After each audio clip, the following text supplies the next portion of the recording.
Assalamualaikum warahmatullahi wabarakatuh. Halo teman-teman semua. Pada kesempatan kali ini saya akan membahas materi yang sangat penting dalam teori grup, yaitu homomorfisme dan grup vektor. Materi ini merupakan bagian dari topik aljabar abstrak yang sering muncul dalam ujian maupun penelitian matematika murni. Pada video kali ini, kita akan membahas materi penting dalam aljabar abstrak, yaitu tentang homomorfisme dan grup faktor. Dua konsep ini sangat bermanfaat untuk memahami hubungan antara dua grup dan bagaimana menyederhanakan struktur grup.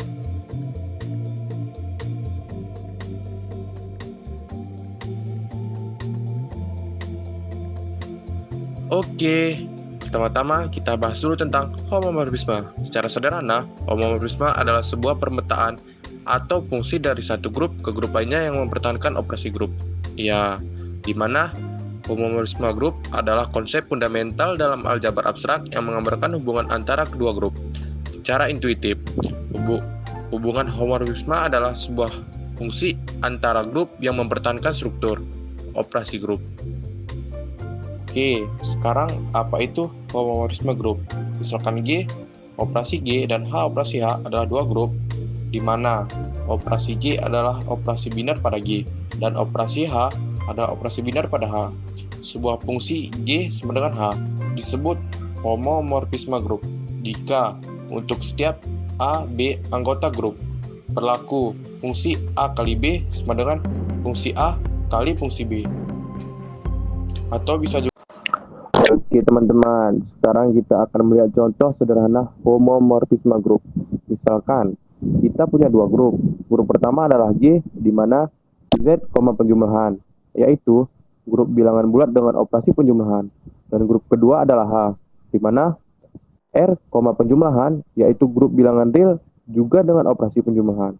Sekarang, kita definisikan sebuah fungsi, di mana fungsi Z ke R dengan aturan fungsi X sama dengan X.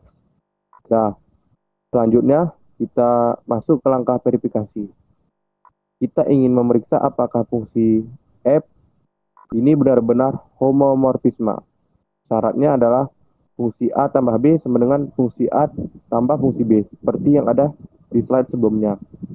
Untuk semua A, B anggota Z, mari kita uji. Ambil sembarang A dan B dari Z. Karena fungsi X sama dengan X, maka fungsi A tambah B sama dengan A tambah B. Dan fungsi A tambah fungsi B sama dengan A tambah B. Jadi, hasilnya sama. Artinya, fungsi F mempertahankan operasi penjumlahan dari grup bilangan bulat ke grup bilangan real.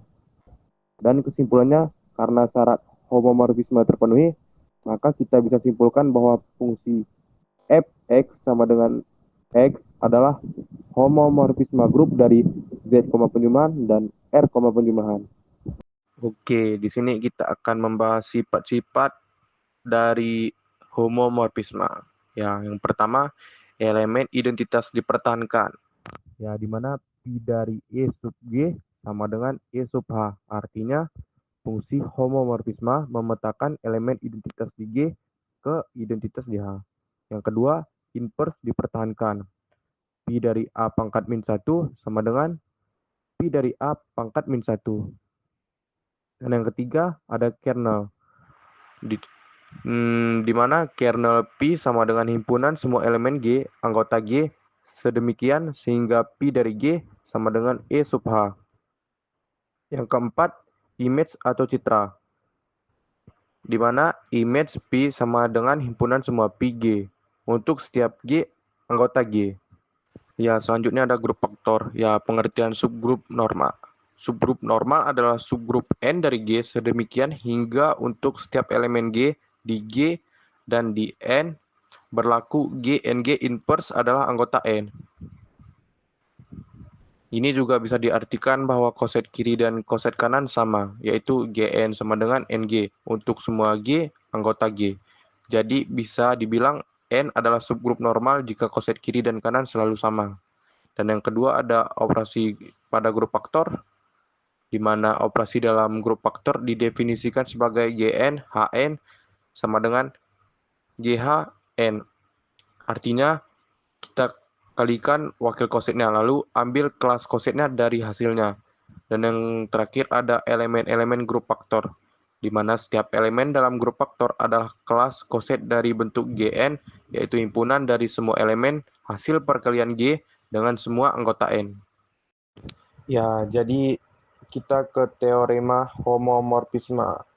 Ya, di sini ada jika P adalah homomorfisme dari G ke H, maka G mod kernel P isomorf dengan image dari P. Yang artinya jika kita membagi grup G dengan kernel dari homomorfisme P, maka kita akan mendapatkan grup baru yang isomorfik dengan citra atau image dari P. Oke, sekarang kita ke contoh dan aplikasi. Ya, di sini kita lihat contoh pertama. Misalkan kita punya fungsi dari Z ke Z sub N, yaitu dari bilangan bulat ke bilangan bulat modulo N. Fungsi ini adalah homomorfisme karena ia mempertahankan penjumlahan. Dan contoh 2, kita juga punya contoh homomorfisme dari grup simetri S3, yaitu grup semua permutasi dari 3 elemen ke Z2 grup bilangan modulo 2. Salah satu contohnya yaitu permutasi genap dipetakan ke 0 dan permutasi ganjil dipetakan ke 1. Ini disebut homomorfisme tanda. Dan yang ketiga ada aplikasi homomorfisme grup. Di antaranya ada teori matriks, kriptografi, dan struktur aljabar lainnya. Ya, di sini kesimpulannya. Yang pertama, homomorfisme grup adalah fungsi antar grup yang mempertahankan struktur operasi grup. Yang kedua, sifat penting homomorfisme mempertahankan identitas, invers, dan operasi grup. Yang ketiga, kernel dari homomorfisme menentukan apakah fungsi tersebut injektif atau satu ke satu. Dan yang terakhir ada grup faktor atau quotient group. Ya, terbentuk dari grup dan subgrup normalnya dengan elemen berupa koset. Oke, demikian penjelasan kita tentang homomorfisme grup dan grup faktor, lengkap dengan contoh dan aplikasinya. Semoga materi ini bisa membantu teman-teman memahami bagaimana struktur grup dapat dipetakan dan disederhanakan secara matematis.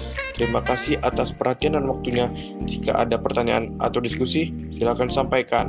Sampai jumpa di materi berikutnya. Wassalamualaikum warahmatullahi wabarakatuh.